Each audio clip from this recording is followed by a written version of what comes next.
Good morning, Grid Connections listeners. We've got a great panel for you today. We're joined again by Lauren McDonald, Chief Analyst at Perrin, Matt Teskey, the founder of Chargeway, and John McElroy, the mastermind behind the Autoline Network. Together, we tackle the big questions. How will recent political shifts shape the EV landscape? What role will EV infrastructure play in this evolution? And what does it all mean for automakers, consumers, and global competition? From the challenges of EV adoption and charging economics to the latest on tariffs and automaker strategies, this discussion highlights the tectonic shifts happening in the automotive industry. Whether you're an EV enthusiast, a policy wonk, or just curious about the road ahead, this episode is packed with insights you can't miss.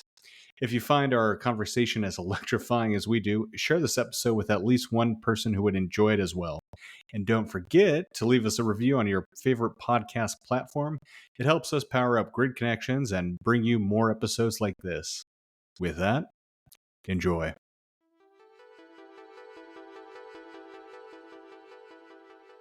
John, Lauren, and Matt, thank you, all three of you, for joining today. Real briefly, for anyone, if somehow they're not familiar with you guys' work, each do a quick intro, and John, I'll let you kick it off first. Yeah, no, sure thing. I own a small media company called Blue Sky Productions. We put out a bunch of coverage of the global automotive industry under the Autoline brand. And, I got into this business because I'm a hardcore car enthusiast, and now I tell everybody I'm a hardcore automotive industry enthusiast. Matt, how about you next?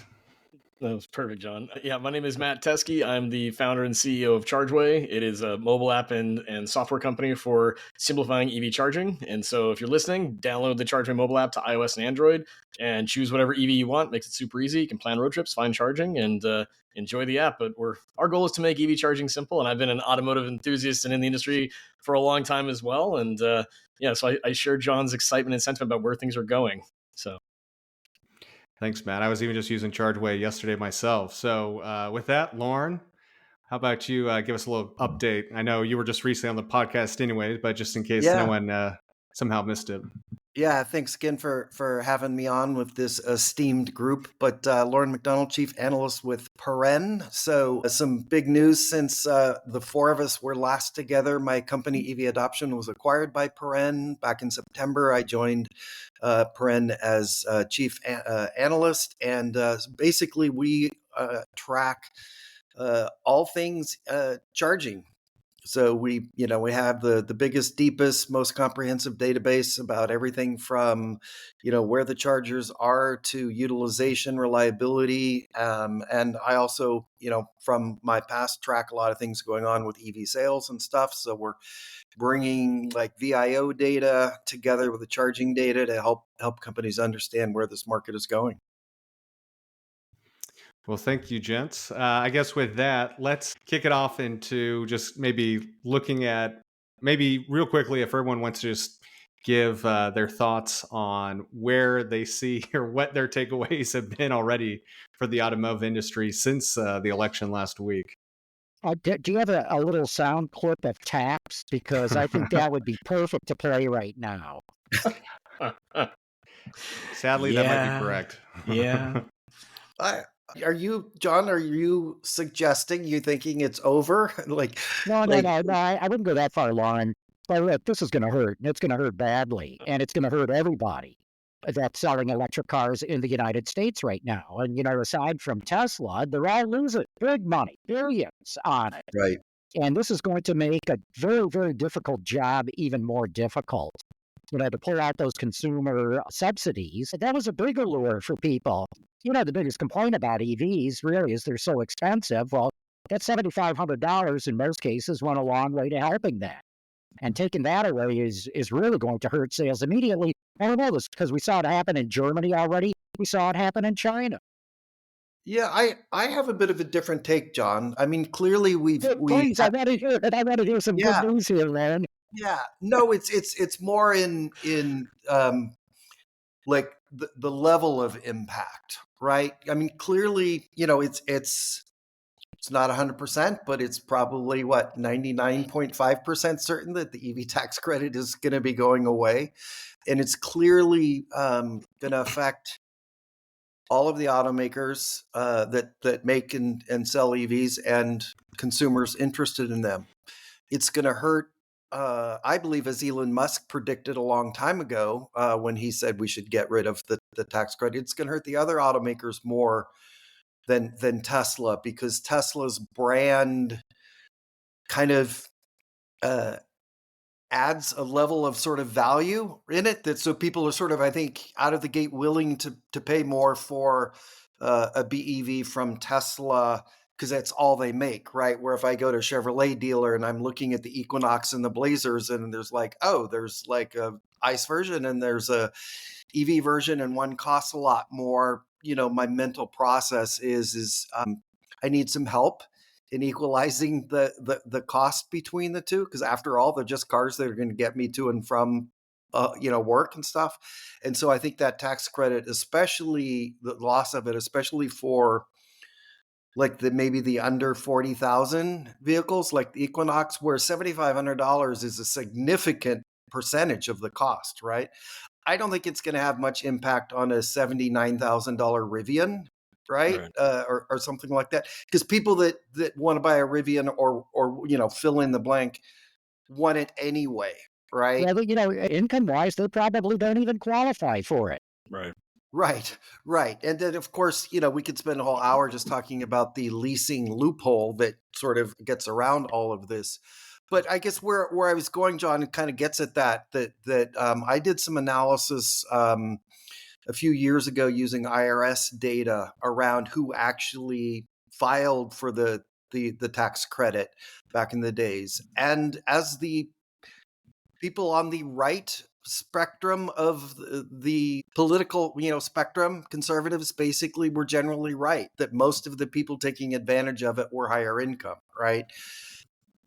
And so I think the biggest impact going forward is as we get into the people in Iowa and Middle America who are looking at the $40,000 or whatever it costs Equinox, and they're not making $300,000 a year because they're not Silicon Valley software engineers, right? That might mean the difference between pulling the trigger on that Equinox or not, right? Because of kind of their situation and that comparison. So that's a long way of saying that I do think the loss is going to have an impact, but I don't think it's going to be like we're going to lose hundreds of thousands of purchases annually from this. I think it's going to be a much smaller number than that. And with that, I'll shut up. Matt, anything you want to add to that? Well, I mean, there's no simple answer to any of this. I mean, honestly, my gut reaction to all of the news, I mean, election aside, of just what it means beyond just even the EV market, is it's just gonna be very messy moving forward for a lot of reasons. I think that the tax credit, as it was originally designed and as it was augmented and changed in the last couple of years, it still lent to confusion around how people were understanding the value. I mean, there's the number value, but then how to actually apply it, whether you were talking to someone in a showroom or whether you were talking to a consumer. So I think, to Lauren's point, it's there's going to be damage done. But again, if you really look at who was understanding how to take best advantage of that, it was skewed to a certain demographic, even till recently. And so at the end of the day, subsidies have been in the automotive sector in a variety of formats for a very long time. And EVs have needed something to get some traction with certain people to say, oh, that does sound attractive. So if we're taking that away and we're just going to have what arguably is supposed to look like a level playing field of like, oh, no vehicle subsidies, we'll just sell cars for cars' sake.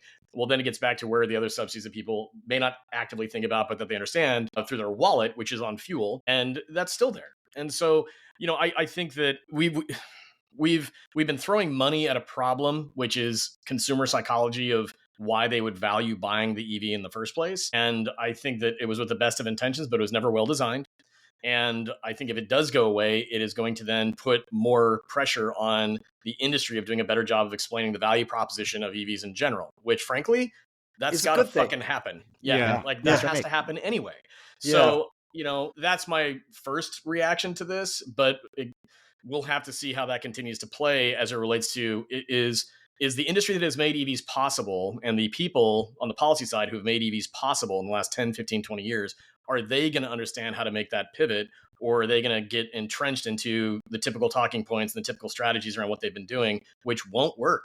So that to me is very telling about what I think could happen, but we will now see how it plays out in the next 12 to 18, 24 months.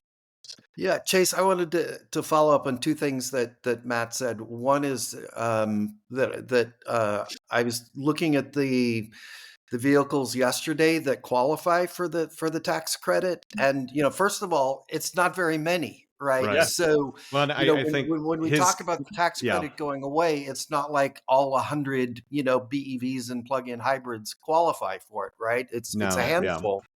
Well, for purchase, because remember, for leasing, just about anybody could get it. Well, yeah, and I'm playing by the strict rules, not the lease end run, right? Yeah. But I mean, to Matt's point, right? Like, how many people even knew? How many car shoppers that aren't like who don't live this like we do know that there's an end run I can do around this, right? I can get the Lucid Air. uh, I can get a tax credit for the Lucid Air because I can lease it, right? Right. That type of thing. But my point was going to be, if you just look at the straight non-leasing loophole number of models available, it's first of all, it's not a lot, and there's only a handful that are sort of where I think the tax credit is really of significant value to the potential buyer, and that's like the Nissan Leaf, which is going away. Well, I think a lot of those are leased the too Chevy now. Equinox and the VW ID4. Like Right. those are the ones that qualify. I mean, the Hondas, I think it's a little bit higher level, and I think people that want that car probably want it anyway. So I'm not sure. Like I think those certain EVs that are sort of people buy them for like budget reasons, like they're Sure. buying it for a commuter car or whatever it is, and the tax credit just makes it an easy decision, right? And I think that's cars like the ID4 and the Equinox and things like that. Then it would be like the Cadillac Lyric, right? Or the Rivian R1, T or S or something like that. Yeah, I think there's two things. Or is there one other thing you're going to say there, Lauren? Yeah, just the other thing, which is I made a list of potential things to talk about today, and Matt hit on one of them, which is, why should I buy an EV? Right. And I think Matt made a really stellar point is while we're talking about sort of the negative impacts of this, the potential positive impact is maybe the auto industry has to do a better job of actually figuring out why people should buy an EV and learn how to make them more compelling and how to market and sell them better. Yeah. Instead of relying on the financial aspect. Right.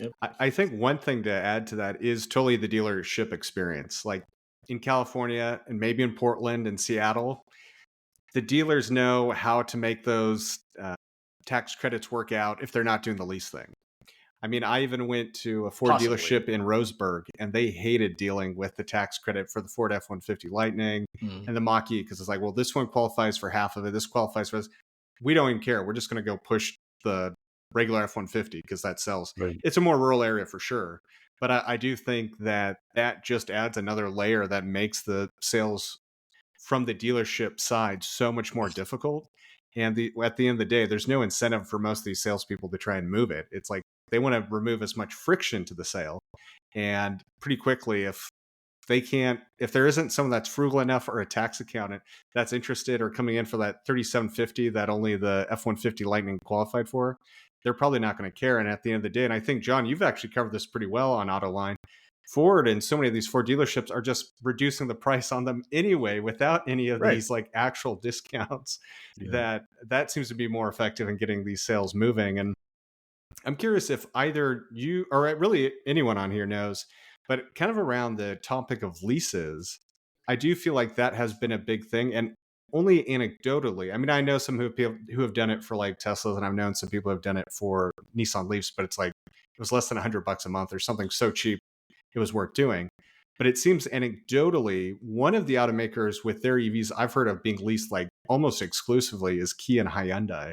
And I'm just curious if anyone on this conversation has any data around any brands that have like the highest lease rates for their EVs, or if that's kind of something that's hard to know or track. And to me, that seems like the red flag of who's going to see the biggest 180 in EV sales if they're moving a lot of these via lease. Yeah, I've seen some numbers out there. I haven't seen it broken down by company. I don't know if that data Yeah. is publicly available, but the lease rate for Hyundais and Kias EVs is very high. And in fact, it's so high, it's dragged the entire lease rate for the entire industry up, Yeah. even including non-EVs.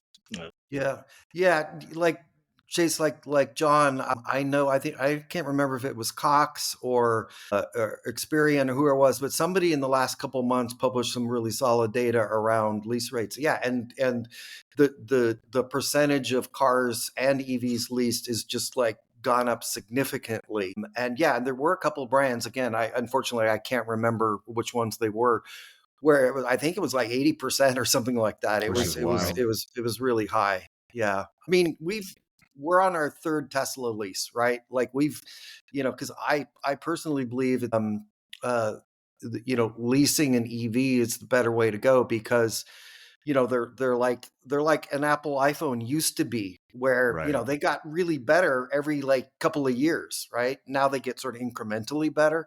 But I think that with all the hardware improvements, the battery improvements, everything about EVs, the amount of range you get, the fasting, the how fast you can charge the car, all those things are getting better, like every 18 months or something. And so that's why I always tell people, like, lease, because then you're just going to get a better car in a couple of years. Well, that's the most approachable buying experience that most consumers can understand, which is, well, and then frankly, dealers and OEMs have been leveraging that approach, which is, okay, we can give you a bang and lease deal on this with very Yeah, little down or something, maybe significantly down, but your yeah, monthly payment will be Right. yeah, approachable. And if it is a second car, or if it's your first, step into trying a plug-in car or an EV, it's a way to just test the waters, yeah, and that's, consumers can grasp that. So if it's cost effective without having to worry about explaining a credit of some nature, but it's like, hey, my monthly payment is approachable and I've got some dollars I can throw at the down payment, and it gives me a chance to try this thing out. Then it just comes down to the demographic of who that person is. If it's a homeowner, then they can take immediate advantage of what the experience will be. And then they'll have 3 years of seeing how it works. And I think I mean, there's that the most approachable narrative around how they can get exposed to the experience is something that I think we're seeing through the leasing process. And the OEMs that have leveraged that the best, Hyundai and Kia, I think they've done a good job of that. You then look at like, Ford just dropping prices is one thing, but then Ford, with their, I forget exactly what the exact terminology was for the program, but like, we're just going to pay for your home charging now. Like, Right. just buy the damn car. That's another example of, let's just remove the barrier of entry down to, we're just going to do all the thinking for you and get you into the vehicle so that we can get birthday cars off of our dealer lots and just get them into your hands to experience them. And we'll give you as much benefit of that, that we know you're going to need to just have a turnkey experience. And I think we're seeing OEMs step in a little bit harder. The Ford example being the charging aspect of it, where they tried to educate dealers around, okay, here's what we need you thinking and saying and doing. And they just, I think, finally cut to the chase of as one OEM example, saying, we're not even going to bother trying to explain this anymore. We're just tell the damn customer that we're just going to pay for it, and it's going to be super great. And so I think that we're going to see more of that. And then again, all the vehicles that are coming off lease that have been leased that are about to flood the market from a used perspective, that's also going to change a lot of the conversation around people that can say, I'd like to get an EV, but $45,000 is still pretty rich for my blood. But all of a sudden, we're going to have some pretty compelling EVs, Ioniq 5s, EV6s, and others that have been leased for a couple of years, hitting the market used for high 20s, maybe. yeah. That is going to change more. But that lease goes out of the question. Now we're talking buying, Right. getting that loan. What's that percentage? That's a whole new quagmire. But Yeah. we're still so far at the beginning. We're at the beginning of so much of this to see what happens as the market responds. But as we've been discussing about the financial aspects of it, I still think this comes back to the fact that we have to have discussions around how do we make the conversation truly compelling to everyday people without having to talk about just the pure finance of, we're just going to save you Yeah. thousands, as this is why this will work for you. And that's going to start really bubbling to the surface more and more. So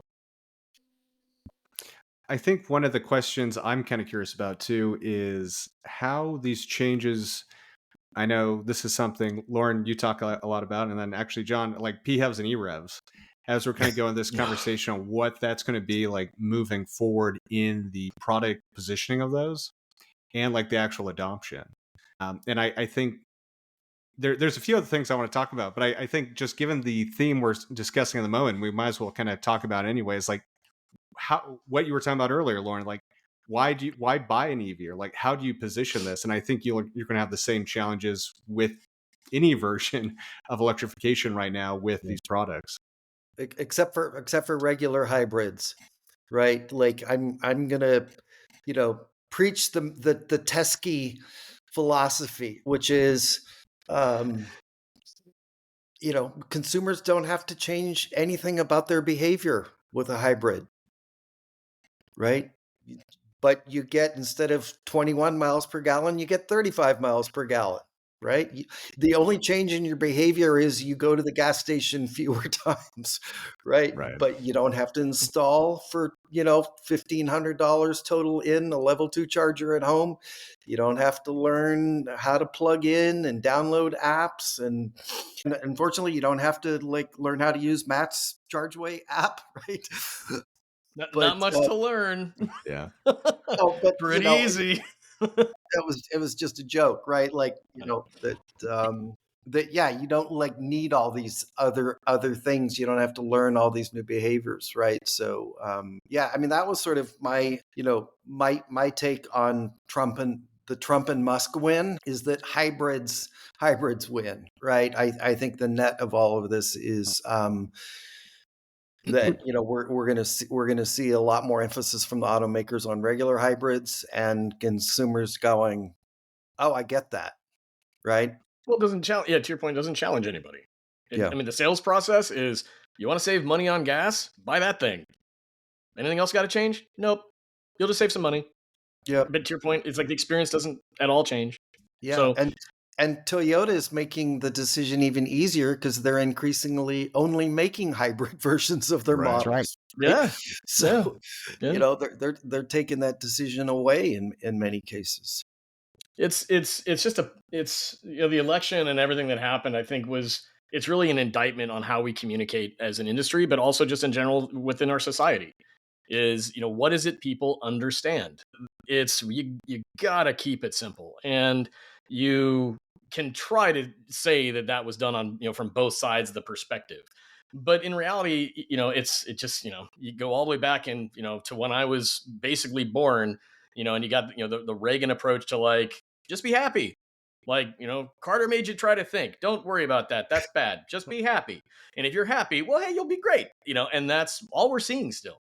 And it doesn't challenge the public to engage on understanding anything other than, well, we'll just keep consuming. And corporations love that because they're like, cool, then we'll keep selling you a product that you can easily buy and be happy about. And that's path of least resistance. Just look at it in every angle, whether that's buying a product or voting for a president. And that's the pity of it, is that we still, as the EV industry in total, is just like, no, we have to actually educate people. We actually have to help them understand what all of this means. And again, to your point, Lauren, I mean, this is the drum I've been beating for the better part of a decade now, which is, it's not about education. It's about approachability, and it's about helping them see themselves in the experience.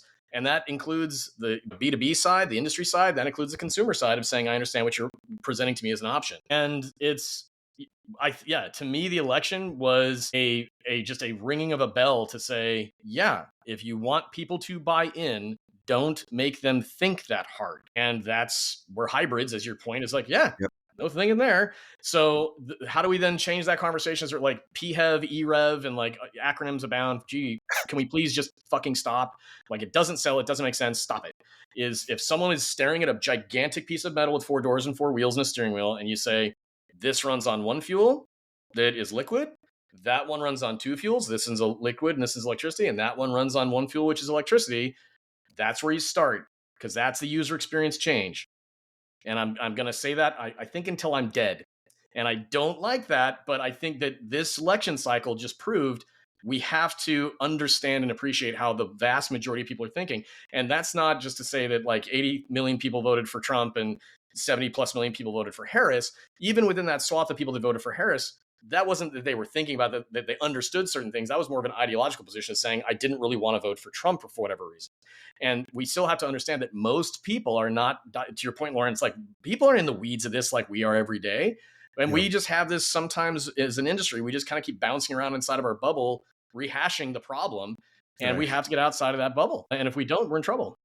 Matt, I've got some interesting data on that gets to Chase's question earlier on. I live in Michigan, very much a swing state. Yeah. EVs played a massive part of this election. So get some of these stats here. Nationwide, $36 million was spent on political advertising that mentioned EVs. $36 million nationwide. Wow. $30 million of that was spent in Michigan. Wow. Which is like crazy amount. Crazy amount. Oh my God, that's crazy. 89% of that advertising was anti-EV. Surprised. 50% of Michigan voters said the candidate's position on EVs absolutely influenced who they voted for. Wow. And 60% of them said that EVs would be bad for Michigan. But here's where it gets really interesting.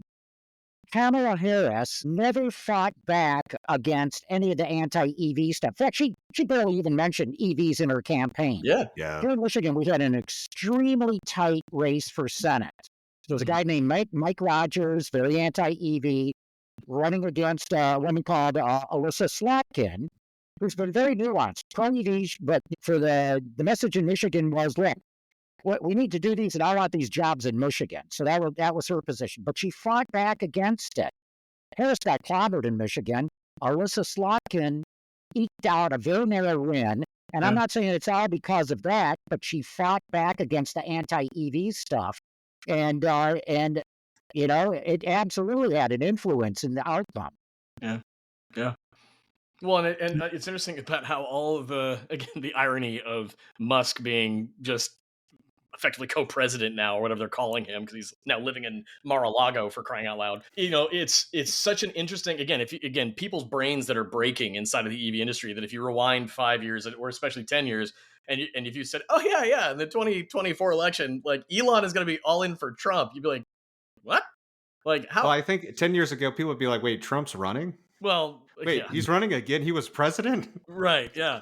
Well, it's so striking around, again, the politicization around EVs in general, and John, to everything you just described, the lack of understanding of how to reframe some of that messaging from the Democratic side of like, oh yeah, in this state, this is so fundamental, and we just didn't even address it, didn't even approach it. And I think that battle that's happening inside of our own internal politics here domestically, you look outside of the United States, and who's just rubbing their hands together watching the chaos.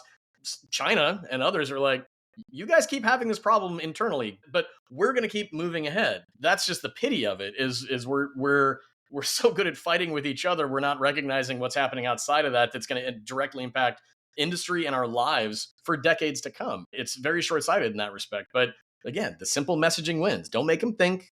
Make them, get them wrapped up in something that makes them feel like, oh, you heard me, and I will respond positively to that. And it's a pity that the Harris campaign didn't see what was happening on a congressional level for the messaging to then address that in any of the campaigning that they were doing in Michigan. So. Yeah, I think I think she had that issue with a lot of things, like what she was experiencing with like fracking in Pennsylvania, just like not really giving people a clear answer one way or the other, which I don't think helped our EVs. And that number is wild. 30 million That's of bonkers. 36 million in one state. In one state. I'm curious then, like, what are what are kind of the vibes, the feelings in Michigan right now that is kind of where the dice have landed? And like people, the UAW kind of thoughts on this, because it seemed like the leadership was kind of trying to kind of push, but didn't want to go too hard behind Kamala Harris. And then it just seemed like there was also a lot of mixed messaging, or just kind of players in the UAW, and also kind of the big three almost just kind of staying on the sidelines and just kind of seeing where things were. At least that was kind of, I think, the perception to me. And I'm curious if you think that's accurate, John. Yeah, well, look, the UAW has not been very keen on EVs. They put out a white paper in 2019 saying that just in Michigan and Ohio alone, 20,000 jobs were at risk, million jobs. So, if EVs slow down or go away, I don't think the union cares one way or the other. Fair. For the automakers, this is taking, of course, we got GM and Ford and Stellantis here. Toyota's got a huge engineering campus here. Nissan's got a pretty good size one, so does Hyundai and Kia. Um, Definitely not counting Toyota because it's been preaching its hybrid message forever, right? But the others have got their hair on fire because they've all invested heavily, heavily, heavily into making EVs, and they're losing billions on it. Now they just think, oh my God, it's going to be even worse. And then politically, it just depends. Are you a Republican or a Democrat? And if you're a Republican, you're glad that this thing's going down in flames, even though they're turning down billions of investment from Goshen, to build a battery plant here. Billions for Ford to work with CATL to build a battery plant here. $500 million for GM to convert one of its assembly plants to make EVs. You would think with the right messaging, it was like, hey, free money. This is going to create jobs. This is going to be wonderful. But instead, with the battery plants, it all became this thing about national security. Those are Chinese companies. They're going to be spying on us. It's terrible. And then with the GM plant, it was, the government shouldn't be giving out subsidies. And if you're on the Democrat side, you're licking your wounds, knowing that this is going to hurt the EV effort. Which is so shocking because GM led on EVs. I mean, I heard President Biden say that. Yeah. And to that point, I'm joking, but also that was one of the worst political self-owns in recent memory. Anybody that has eyes and ears watched that happen, and it was like, okay, you're playing politics, right? And hey, Matt, this is why Elon's living in Mar-a-Lago. Yes, Right. And that's what I think that they miscalculated. Yeah. In a big way, they were like, okay, this guy's done all he's done. He's rich. Okay. We've patted him on the back for 10 years. I mean, but we got to get like our domestic industry to light up and be excited about this. So let's start patting them on the back and make it look good for jobs for the UAW. We'll show that we're supporting domestic manufacturing and domestic brands too. But the tone deafness of just the lack of authenticity around what are you talking about? Like, this was not GM. This was not anybody else. Tesla spearheaded this. And to just be like, well, we'll just not say that. Yeah. Ignore him. It's like, I don't think the Democrats, and frankly, expected that Musk would respond in such a vengeful way. But here we are. And I think that is something that you can't deny now. And the interesting aspect of that is then it's okay, if that's true for what Musk just did to the Democrats, well, boy, howdy, is it going to be fun to watch two megalomaniac narcissists try to have a marriage together around decision making. And it's, that's going to just get ugly in and of itself. But that's the Democrats created the Musk response. And I know people don't like hearing that. They're like, Musk should have been an adult about it. Well, clearly he's got human flaws and he's putting a spotlight on them. But it's like, they, in California, when they said COVID, we're shutting down, one of the state representatives told Musk, like, F Elon Musk, and his response on Twitter at the time was message received. And they just kept beating the hell out of him from a political perspective. And he finally went, fine, screw you. I'm done listening to you. And that's also, there's no check there. He's the most powerful, influential, and wealthy person on the planet right now. And he decided to go all in on identity politics because why? It benefits him financially and from a power perspective. And the Democrats were just kind of like, well, who cares? It's like, well, here we are. And by the way, the richest man in the world who has a 14-year-old, basically mentality and personality, moved his company outside of California to Texas, right? Yeah. So, the idea that when Biden didn't give him any credit and Tesla and didn't invite him to the meetings and said GM was the leader, like if the Democrats didn't understand how this 14-year-old brain, teenage mentality works. I mean, this is a guy that makes your car fart, right? Like what did people expect? Well, again, this is evidence of just not reading the damn room and also lacking authenticity. Like, I mean, again, and I think anybody in our industry saw that and went, give me a break. But we all kind of probably, again, I think a lot of people said, no, that's politics. Biden wants those votes. He's got to prop them up. He's got to make them look good and make them feel like he's coddling them and be like, look, see, I like you. We're helping out your industry. You're not going to get left behind. I get the political game, but it fucking failed. Yeah. It blew up in his face. And anybody paying attention was like, yeah, that's a bad move. And then they just sort of kept going down that line. And again, Musk, just to your point, he just kept revealing things from his perspective, woke mind virus narrative, and how he's treating his, his child who transitioned. Clearly, he's got an angle on what he feels is, again, in his view, almost evil from this side of the conversation. And he's willing to invest as much time, energy, money, and his world into fighting it. And clearly it's more powerful. The most striking thing I saw from an exit, a voter coming, an exit poll and a voter coming out in Arizona was they were asking, who'd you vote for? Some young guy. And he said, I voted for Trump.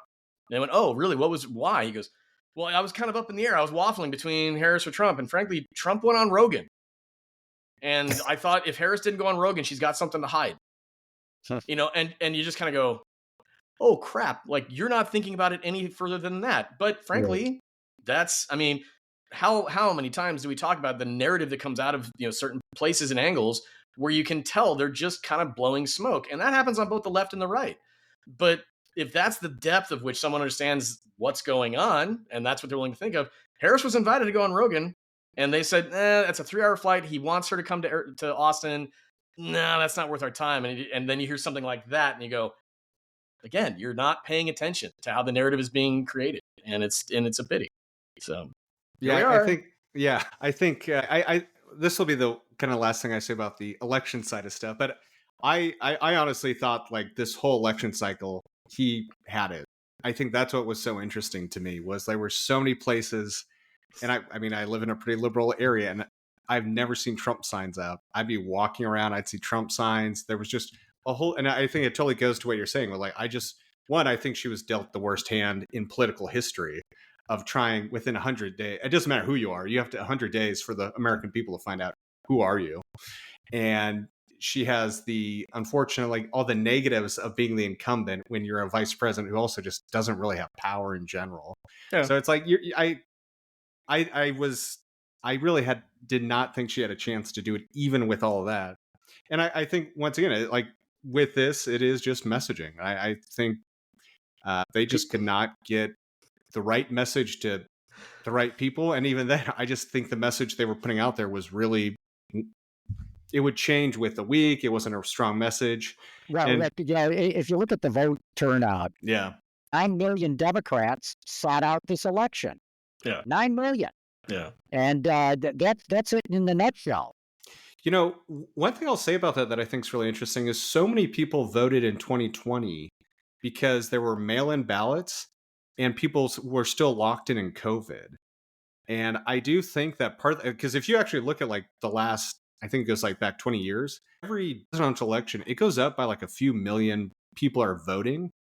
And it went up by 15 million for 2020. Now, of course, that's where all the conspiracy theories say those are fake votes and stuff. But I just remember talking to people in 2020, like, yeah, I voted for the first time. I've never voted. I was just bored and it was right there. And I'd been doing a crossword puzzle all day. So I just started filling in these bubbles too, which my family is always big about voting. Whoever you vote for, you should go and vote. But I think that is something I keep hearing is like, oh, these people didn't show up. And I was like, I think that was just a weird election cycle for a lot of reasons.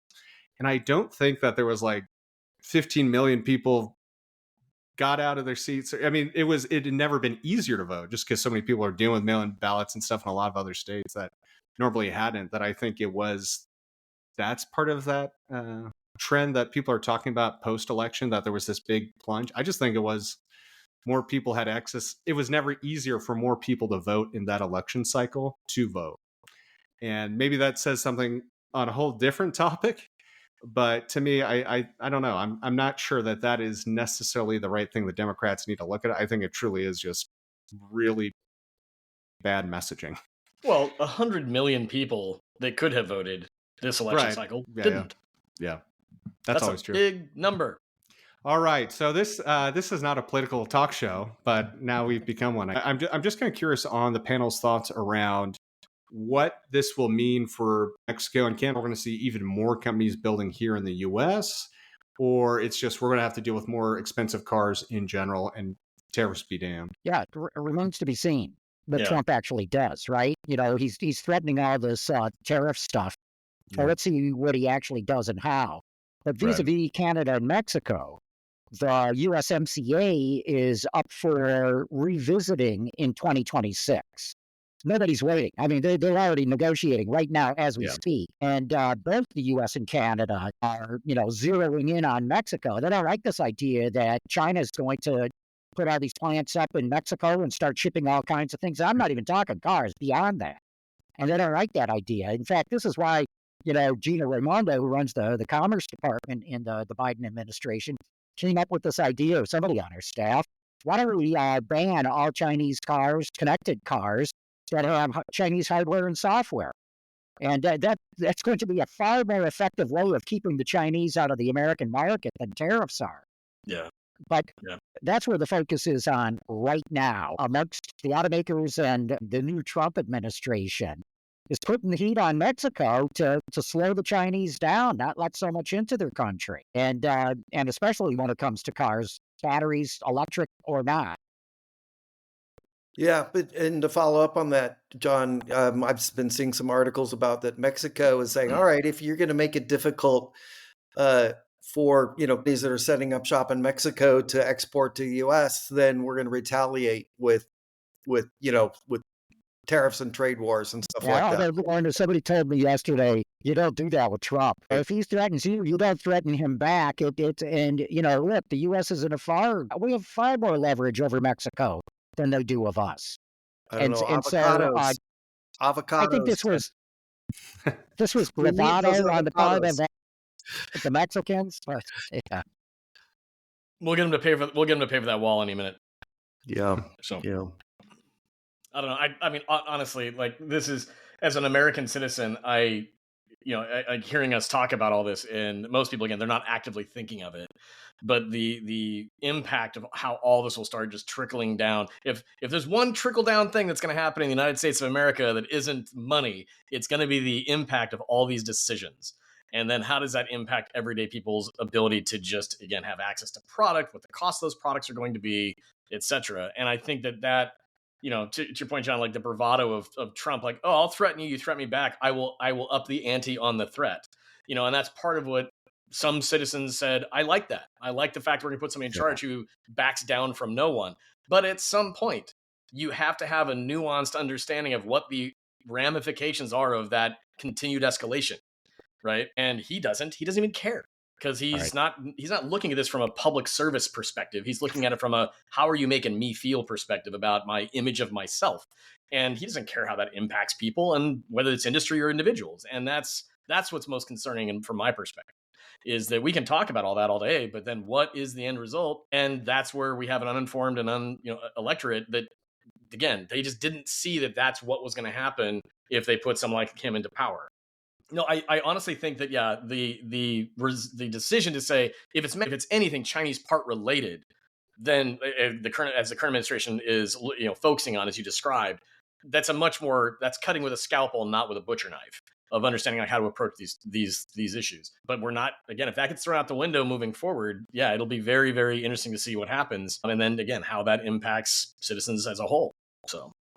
Yeah, Chase, I think it's as John said, we don't know, right? We'll have to wait and see what happens. It's a very hazy crystal ball right now as to what the future holds. Yeah, I think the China, Mexico, U.S. triangle is going to really be sort of fascinating to watch, right? And it's all speculation at this point. But I mean, one angle that people like Michael Dunn, who we've chatted with before and stuff, think that could happen is, it's like Trump says, okay, we want your low-priced, fast, cool, really good software, Chinese EVs here in the U.S., but we're going to play the game that you played with us, right? So you've got to have 50-50 joint ventures, right? So if you want to sell cars here, then we're going to half own your company, right? Yeah. And we're going to control the technology, and then at some point we'll say, goodbye. We don't need you anymore. Thanks for setting up the factory and spending all that money, and we're now going to take those brands back, right? But I mean, but who knows? That's right. I don't know if Trump will do that or not, but that's one potential avenue. It's like, bring your money to us. Yeah, look, Trump has already said, if you want to build cars in America, no problem. So, batteries or whatever. But it's like I said, right now it's a lot of posturing. Yeah. And I'm dying to see what he actually pulls the trigger on. So yeah. one thing I kind of wanted to ask the panel about, and I guess John, you've been covering this a lot too, is like looking in Europe right now, from their automotive scene. There's, I believe it's Audi, or I'm trying to remember if it's Audi or VW. They're looking at closing quite a few VW. EV, VW, yeah. EV And focused. Audi's closing a plant in Belgium. Yeah, that's right. Look, Europe is in deep trouble. The European auto industry, man, I'm worried about it. I love this industry. So I guess I like to put seeing it in a parts better that- way, do you think who's in a worse position right now, us or the European auto? The Europeans are in way worse condition than we are. Yeah. Way worse. Yeah. And, Volkswagen, it's a disaster there. And, I looked at their latest financials. Porsche's profits way down. Audi's profits way down. In fact, the heavy truck group Traton and Volkswagen now makes more profit than Audi, Bentley, and Lamborghini and Ducati put together. Wow. So that shows you how far they've sunk. And it doesn't look good. They're talking about closing 3 plants. The German unions don't like this one little bill. We haven't even started to see the pushback yet. Now, remember, half the board of supervisors, which is like a special board of directors for German companies, half of it is labor. They don't want to see these jobs go away at all. Yeah. And then you got Stellantis that's done a full face plant in front of us that, a year ago it was like, wow, are these guys good?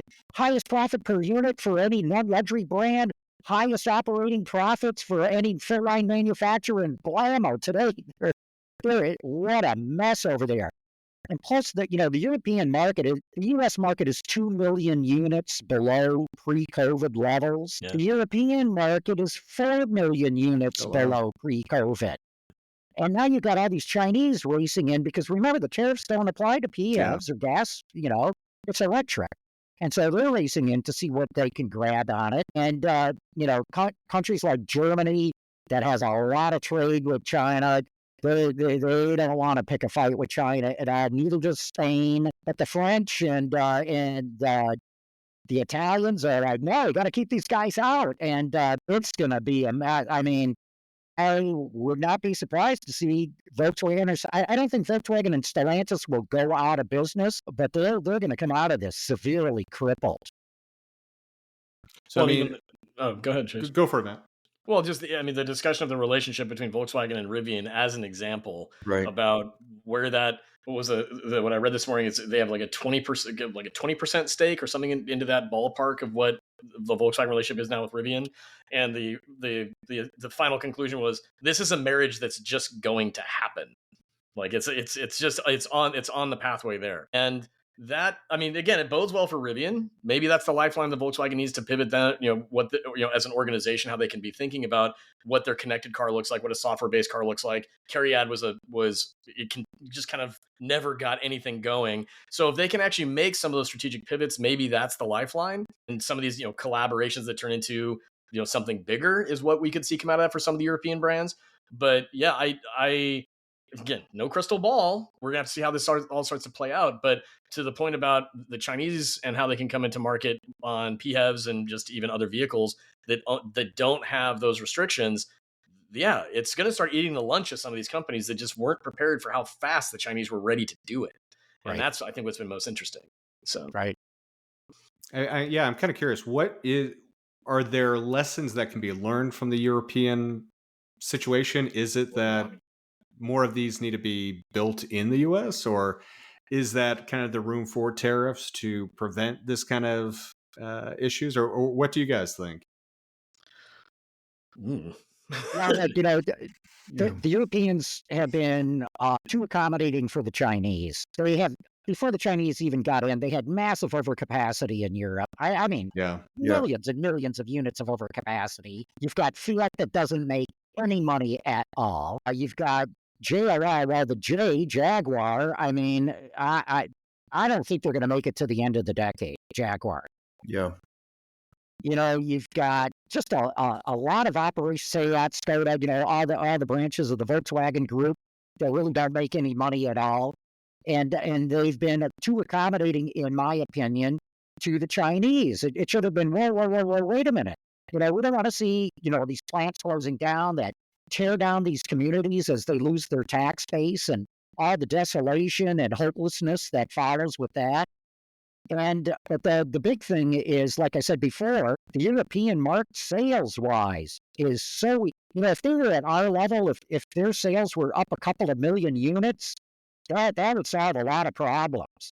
But, I believe we're at peak auto in the US, in Europe, in China, in South Korea. Sales are, in my opinion, never going to go back to their prior levels. Just not going to happen. Yeah, John. Well, I mean, if you think about it from a pie chart perspective, right? So you had all the European automaker brands, right? And then what's happened in the last couple of years? You had Tesla come into the market, you had the Chinese come into the market, and Kia and Hyundai. I mean, I was over in Europe for about 3 weeks in August, and that was one of the things that sort of blew my mind is how many Kias and Hyundais I saw on the road there, Yeah. right? Like I didn't see very many Chinese EVs on the road. I saw like Kia EV9s all over the place, right? I'm like, what? It's like in Hyundai Ioniq 5s, like, so you literally have sort of three groups of new entrants into what, as you said, the pie chart actually got smaller. And then you had sort of three groups of new brand entrants, basically. I mean, Kia and Hyundai obviously been around for a while, but they're really taking market share here and there, right? Right. And so, when you can sell fewer cars and then now you have three different types of new competitors coming in, all very aggressive, ouch. Yeah. So, Larry, right to your point, just in the last 5 years, I've got these numbers, I've been going through it. Just in the last 5 years, global market share, the Americans have lost 6.6 percentage points. That represents about between 5 and 6 million units of capacity. The Germans have lost about 3%. The Japanese have lost 1.5%. The Koreans have not lost any share at all. And all the gains came from the Chinese and the startups, which really means Tesla. Yeah. So I guess one question I do have is like with some of these plant closures in Europe, and you're talking about the heavy influence of labor on their boards, like what it just seems like I'm kind of confused as to what they can even do when it is this bad, or how, like, what can be done, or if the numbers are so clearly off. Yeah. Look, I saw it in Detroit during the Great Recession. People are going to panic, and they're going to start to look to all kinds of other things of, hey, wait a minute, instead of cutting here, why don't we do this? So if I were Scott Keogh at Scout, I'd be deeply, deeply worried. What's the Volkswagen board going to do when Volkswagen is talking about closing 3 plants in Germany at the same time you're building a brand new one in the United States? Yeah. And I know what the unions are going to say.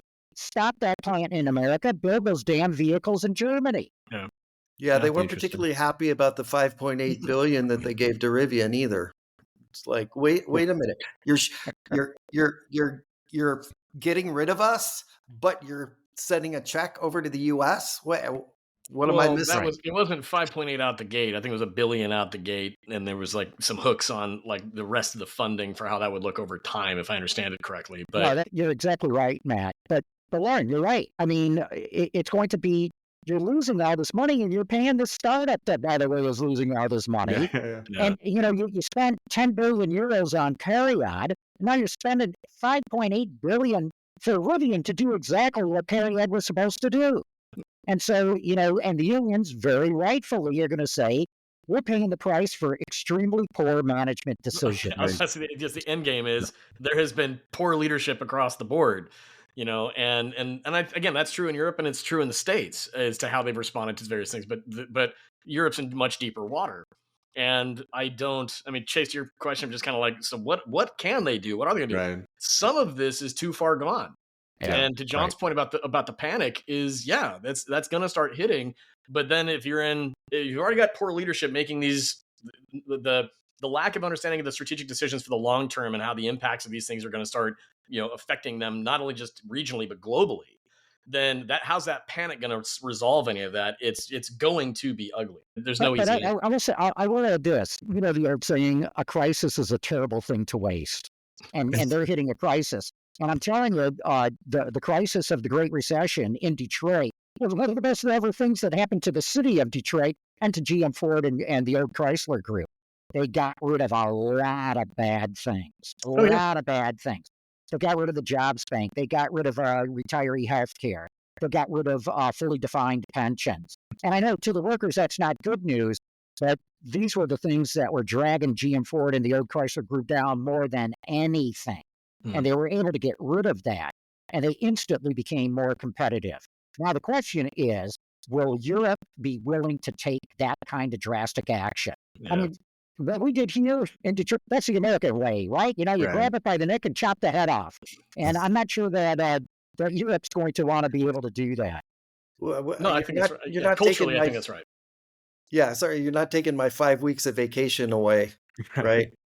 That is always fun. Every time I do get a chance to travel abroad and we have to explain to whomever we meet as Americans, like, oh, we're only on the road for about 2 weeks. And they all kind of look at you like you're crazy. And Wait, it's like, yeah, sorry, that's all we really can do. And they're like, shit, we're on our 8th week. Like, you guys don't know how to vacation. It's like, Yeah, Well, then, we take the summer off. What are you talking about? yeah, in Italy, they just close for August. They're Yeah. like, screw it. Yeah, No, they no, do that here. in Germany too. But I mean, I guess the inverse then is China, where it's like for the longest time it was what's the it's don't close 996 during the day or at something. all. Yeah, 996, 9 a.m. to 9 p.m., 6 days a week. right. Yeah. But who wants to live like that? Yeah. Right. Yeah. There is a limit. There is a limit. Okay, well, now that we do have you back, Lauren, I guess we've probably talked about everything we can about manufacturing and with how positive that was. Let's turn to charging in the EV space, at least in North America. I mean, I would say overall that is probably positive. But my first question for you was just around, we even talked about this a little bit, was around NEVI and how a lot of the funds have been allocated for it. But now that it's kind of become clear that the Republicans have the House, the Senate, and the executive branch and the courts, more or less. And their big thing that everyone's talking about right now is cutting money and saving money. I mean, do you really think that, to me, this, and there's been already a lot of talk of the IRA being kind of up there. This seems like something that I know some of the funds have been dispersed to the states already, but how are you looking at this? And do you think that could change going into 2025? No. So the experts I've talked to, in fact, I'm talking to one that after this call, a gentleman who actually designed NEVI program, and he has assured me that NEVI, CFI, all those sort of government federal programs are safe. They cannot be killed, overturned, rescinded, anything else. So, there can be a lot of talk about it, but apparently the way they were structured can't be killed. And as I always sort of say, and even if somehow they could be, most of the money will have been dispersed, because they're sort of on a fiscal year cycle with these things. And 3 years have already been allocated to the states, and the fourth is in the process of being allocated. And it would probably take them a year to kill it. So even if they could, the money would basically be already allocated anyway. So that's a long way of saying there should be zero impact. The only impact could be that Florida, which basically Governor Santos there has said, he's been cantankerous and not in favor of spending the NEVI money, is that they may not, right? Them and I think Wyoming, may just not, like, those are the two most sort of obvious states that may just say we're not going to use the NEVI money. But what happens is the NEVI is structured is if any state does not use their money within a certain period of time, it's put back into a pool and reallocated out to the states. So if and I think I don't have it memorized, but I think Florida probably has $200 million for NEVI program that would go into the pool, and all the states would get a piece of that. So NEVI is safe. Chase, one other thing too, that not apropos of NEVI, but still EVs. Was talking to one of the chief lobbyists for one of the large car companies that was on background, so I'm not going to mention which or who. But their thinking is that while the consumer credits will go or subsidies will go away, Trump will probably keep the subsidies for the battery plants Yeah. because building battery plants directly creates jobs. And guess Yeah. what? Most of those battery plants are in red states. So, Georgia, North Carolina. yeah, that's right. Well, we'll see what actually happens here. But some of the thinking is that the battery subsidies are safe. Well, in Yeah. some ways, that also makes sense with EV charging since it is a hardware infrastructure, and there have been so many now EV charging companies, EV charging infrastructure companies building here in North America. Georgia or North Carolina has like North Carolina. Albitronic and all these others building there. And I guess, Lauren, since you're kind of, actually both Actually, Lauren and Alpatronic Matt. builds theirs in Wisconsin, but that's it. We're in the weeds there. But yeah. Oh, okay. Yeah. I guess I'm kind of curious since both of your guys' realms is so focused on the charging landscape, if there's been any interesting trends that you've seen, election 2024 or not, and kind of like looking forward as to going into 2025, any interesting things that really stand out? Yeah, there's two, and one of them I think Matt will probably smile at and enjoy a discussion around. But and I think we talked about this on the episode I was on a few weeks ago. Is that utilization is like through the roof now in fast charging, and it's all being driven by rideshare. One thing we talked about at the beginning of this year when we were even, prognosticating about what our, thoughts were about where things were headed, but we've already seen the shakeout happening as it relates to certain companies that just basically just folded. And I think that moreover, because the NEVI dollars are safe, we're just going to continue to see some of the shakeout is from what I can see. From a network side, and then obviously from a manufacturing side, we'll see how that plays. But overall, I don't think that the overall impact, I don't think is going to be very negative. I think we're going to see consolidation, and we're going to see a little bit less of a messy experience as it relates to what's going on the industry side. The thing that still keeps creeping up, though, from what I've seen, is we still continue to see networks crop up that are small and want to keep growing out what they think they can build. I think within DOE tracking through the alternate fuels database, it's over 70 networks now that exist within the United States. That consolidation is going to become far more abrupt, in my opinion, in the next year or two, because they just can't. Yeah. There's just not that much room for that level of volume. There's a couple interesting trends on in especially the fast charging industry right now, which is utilization has basically about doubled on average across the US. And what's driving that is not that like there's millions of more EV drivers out there. It's rideshare drivers are driving this. It's now 25% of EV goes throughput, meaning the power dispensed at EV charging, EV Go charging stations is to rideshare drivers. Because if you think about it, somebody like Matt and I, use public charging, when we go out on a road trip a couple times a year, or whatever it is, right?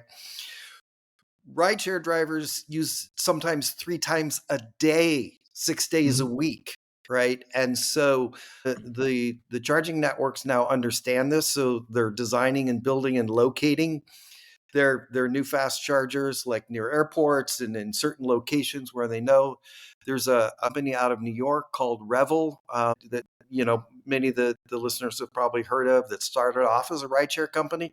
They're basically now have pivoted to becoming an EV charging infrastructure company for rideshare drivers, right? Yeah. Like that is their strategy. So that's kind of the first thing, which is that, I don't think anybody really saw this coming. Like a few years ago, oh my God, the fast charging industry is the worst business ever, right? It's like, build it and they will come, cross our fingers that a whole bunch of people will buy an EV. With extremely low margins. And then, very high it's, hardware it costs that costs $1 take a million year to to build. put a station in, and then it'll take 5 years to break even. But we're counting on more people buying EVs. And then like rideshare drivers have come in and are changing the economics. And so, that's. And it's partly due to, just anecdotally, there was one rideshare driver I remember I was talking to that gave me a ride to the airport, and we were talking about where they charge. And they even said to me, oh, I have a home and I don't drive enough that I'd have an empty battery throughout my day. I could go home and home charge, but I live 2 blocks from a fast charger. and they have a rate offering that I can use as a rideshare driver for like $25 flat rate a month. So I always go and use that. That's wild. And I thought, wow, okay, again, that's how do consumers think? It's like, well, that's it. That's money back in my pocket. And also they perceive it as a time savings as well. And so those two things combined, we're going to continue to see that on And I increase. think, going on what you just said, which was the other trend that I thought was fascinating. In EVgo's Q3 earnings presentation that went out a couple of days ago, they said that they're deploying customer acquisition programs using organic and paid, techniques and stuff. And I'm like, as somebody who spent, Chase, as 30 plus years in marketing industry, like what? Right. They're acting like a normal business. They're actually doing marketing and going out and acquiring customers. And to your point, they're probably targeting rideshare drivers. With they're probably doing, Google AdWords ads for rideshare drivers and targeting them because that's where the money is now. So I mean, to me, it was funny and fascinating that that the industry is moving to what I call charging 2.0. Like they're thinking about customer experience and brand, and we're gonna have loyalty. We're going to have loyalty programs, and they're figuring out pricing and, design of the stations. And like, wow, like it's not just, put a couple of 100 kW chargers in the back corner of a dark parking lot. Right? Yeah. It's like a driver first strategy. Go figure. Yeah. I mean, what you're talking about around, especially, I mean, a lot of those topics, but especially around the rideshare is really interesting because this is kind of anecdotal, but this was a few months back. I was kind of on a road trip and I rolled up to this one like right before 10 o'clock. And I think there's 12, maybe it was a Tesla one, 12, maybe 16 stalls. I was literally the only one there.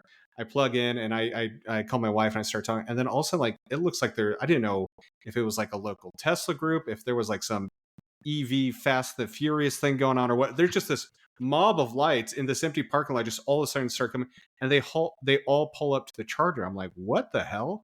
And I look down and it was 10:01. And I was like, this is so weird. And I go and look in the time of use rate. It went, and it was like, I think when I started charging, it was like 25 cents per kilowatt, which is pretty good. Yeah. And then I looked at like 10, it goes down to, I think, 8 cents. God. So all of these like rideshare drivers are just coming in and just charging up. And then the instant one was gone, another would come in and just like recharge. And so it totally is a thing. And I think this is something we've talked a lot about, that there is definitely a need for like a commercial EV charging or to kind of better figure this out like you do with commercial fueling and with taxi fleets and others. And Revel is kind of doing that. They've already done it for their own brands, obviously. And I hope to see more of these just because it definitely is having an impact on some of these charging locations. But it's interesting. I was looking at some of our data last night around the time of day of by hour segment of when people charge, and in the San Francisco Bay Area between 6 a.m. and 9 p.m.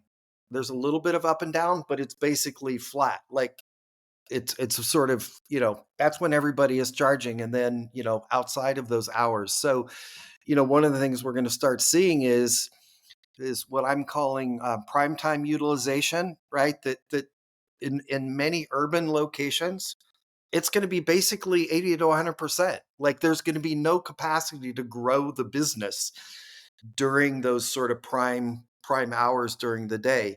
And so then we might see, to your point, Chase, with that 8 cents pricing, right? We're going to see those kinds of pricing like half off if you charge at 2 a.m. in the morning, right? And things like that, right? Well, then that I mean, that's price is one thing, but then it lends to things like, okay, safety. And, like this gets to the whole thing about, I'll drive 30 miles to that one gas station in Pasadena because it's got 5 cents cheaper regular gas or whatever, right? And some people will do that. But then if you ask the question of like, okay, this is a renter who is, a woman, it's like, is she going to get up at midnight to go charge her car to save? No, because there's other factors at play beyond the price.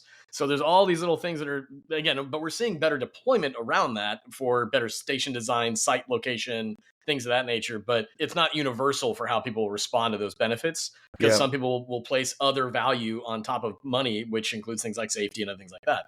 So yeah, no straight and black and white answer on that. So Yeah, it's And I interesting. realize we are kind of coming up on the time, or you might have to bounce here, Matt. So understand if you have to hop off. But I did want to ask real quickly, John, just what has been your experience, if you've been seeing from automakers any change in the conversation around the EV charging aspect of buying an EV, and if that has changed at all, or if it's there may be still kind of the assumption that the market will figure it out and trying to step away from that, or I'm curious I if you've heard haven't. any differences. I don't follow this as closely as you guys do, obviously, but we've seen we talked about that. I think Lauren mentioned it earlier. Ford is like, hey, or Matt, maybe you were the one. Where's the charger? We've arranged the whole thing for it. You don't have to think about it. No, look, the automakers have not done a good job of selling EVs. They really haven't. And Lauren, I think you mentioned this earlier. About people are unaware of the $7,500. Right.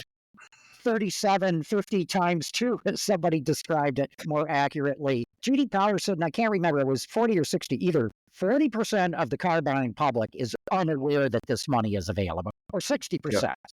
And it's like crazy. And they don't sell EVs on the attributes of EVs. Well, they're better.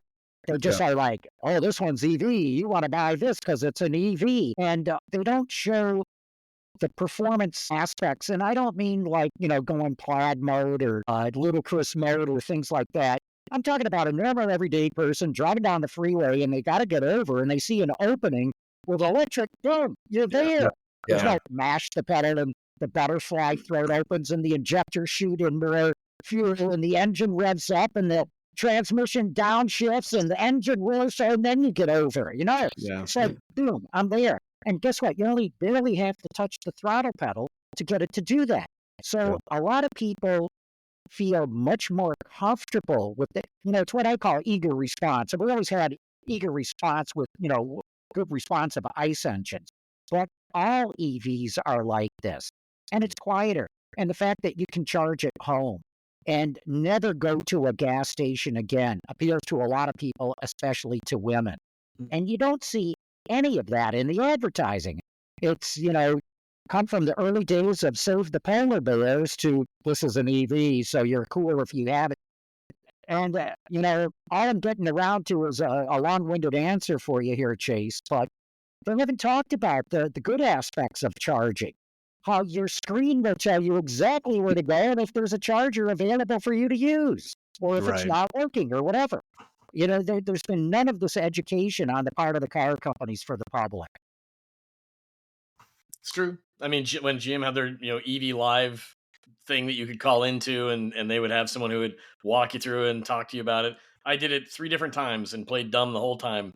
And in each experience, I walked away thinking none of that was accurate enough to help me actually make this decision. It all sounded super fluffy and it made it seem like it's so approachable. But because I knew actually what the truth was, all it said to me was, this is a very glossy strategy around not understanding how to address the actual education problem. Yeah. And, we haven't heard much else about it, because, to John, exactly your point. I think they've so just kind of kept phoning in. How do they talk about this? And it's the way they know how, which is here are the features of why our brand and our design and the fact that it's EV is so damn cool. And then it turns into, but what does my ownership experience look like? Because as a consumer that knows nothing, it's still intimidating, not because it's a car, but because the experience with it is different.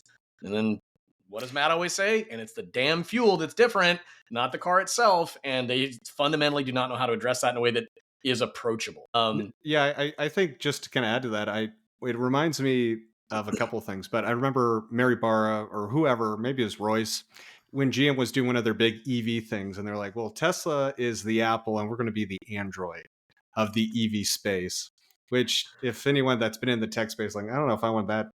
If you're an investor, that might be a red flag because they're not making much money, but that's a whole nother thing. But what it reminded me of was like the 90s and 2000s of the Mac versus PC, where it's like the Mac sells on value, the PC sells on specs versus Lenovo versus Gateway versus IBM. And then the last decade with Android versus iPhone, where it's like, okay, this thing just works and it makes your life a lot easier. And this Android has a 20,000 megapixel phone, yada, yada, yada, yada, yada. And it's selling on specs and headlines versus like value to the customer. And I think that's still, especially when it comes to the fueling, but exactly to John's point of what is like the value to the customer. Like, you don't have to go to the gas station. You don't have to do oil changes. I mean, those two alone were huge reasons for me to go electric. And the fact that it's, depending where you are, more environmental than other options is a huge one too. But it really was just like the actual experience. And John, I think you also nailed it. Like with that Fiat 500e, I was driving for a week there. The biggest thing that stood out to me is I had been ages since I've driven one of the gas ones, but it takes like 3 gears to get up to maybe 40 miles an hour. And it's so slow. Whereas with that little thing, it just rips up to 40. And then after that, it kind of dies out.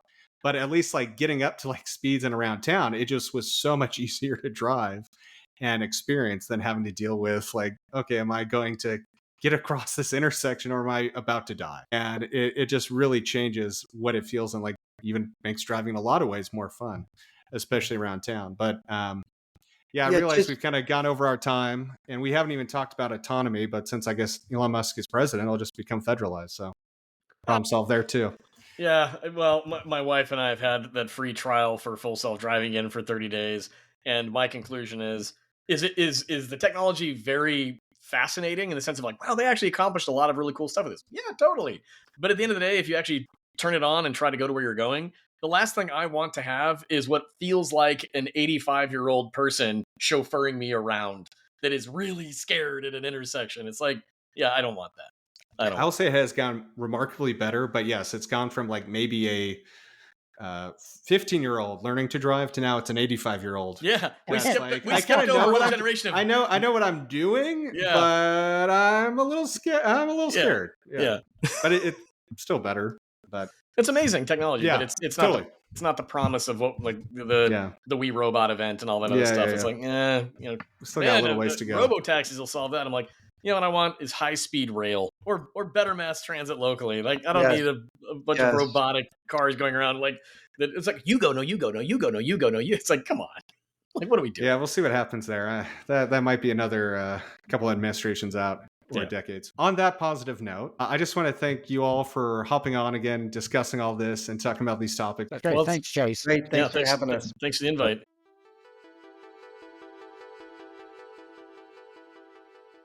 Thanks for tuning in to this powerhouse episode of Grid Connections. A big thank you again to our panel, Lauren McDonald of Perrin, Matt Teskey of Chargeway, and John McElroy from Autoline Network. We really appreciate them joining us today and sharing their perspectives from the rapidly evolving EV charging landscape to the complex interplay of politics, tariffs, and global competition. Today's discussion showcased just how pivotal this moment is for the future of electric mobility. We'd love to hear your thoughts as well. What stood out to you and where do you see the EV industry heading? Drop us a comment, share this episode with someone who'd enjoy it too, and don't forget to leave us a review on your favorite podcast platform. Your support helps keep these vital conversations rolling. Until next week, this is the Grid Connections podcast signing off.